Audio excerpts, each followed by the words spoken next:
Carilah amalan yang benar-benar sesuai dengan tuntunan. Dan kalau melakukan amalan ibadah, sebisa mungkin kita lakukan sesuai tuntunan. Jadi tahap yang pertama jamaah, jangan tergoda melakukan amalan yang aneh-aneh. Tidak ada dasarnya. Ditanya mana hadisnya, tidak bisa mendatangkan. Sudah berat, kalau ditanya mana dalilnya, ternyata tidak bisa mendatangkan dalil.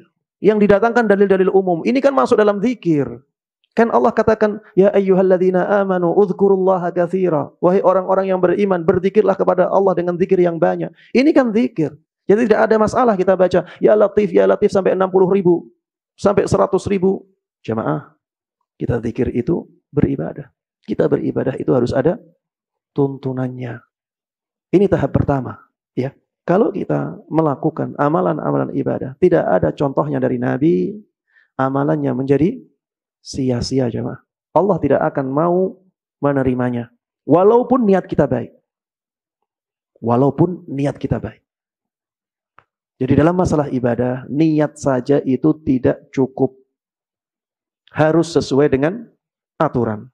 Kalau kita bekerja di kantor jemaah, atau bekerja di perusahaan, kita sebagai pegawai misal. Apakah kita bisa mengabaikan peraturan yang penting perusahaannya untung? Bisa kita seperti itu? Tidak bisa. Kita harus melakukan dua-duanya. Kita harus melakukan sesuatu yang sesuai dengan aturan, dan kita harus berusaha menjadikan perusahaan itu berkembang dan mendapatkan keuntungan. Sebagai pegawai negeri juga demikian. Kita tidak bisa hanya berpikir yang penting negara ini tidak rugi. Yang penting negara ini dapat keuntungan. Adapun peraturan itu terserah saya. Tidak bisa seperti itu.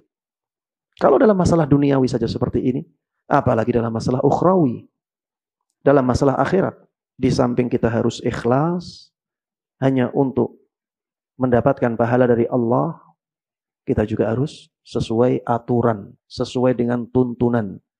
Sebagaimana disebutkan oleh sahabat Abdullah ibn Mas'ud, ittabi'u wa la tabtadi'u faqad kufitum. Ikuti aturan, jangan buat aturan-aturan sendiri.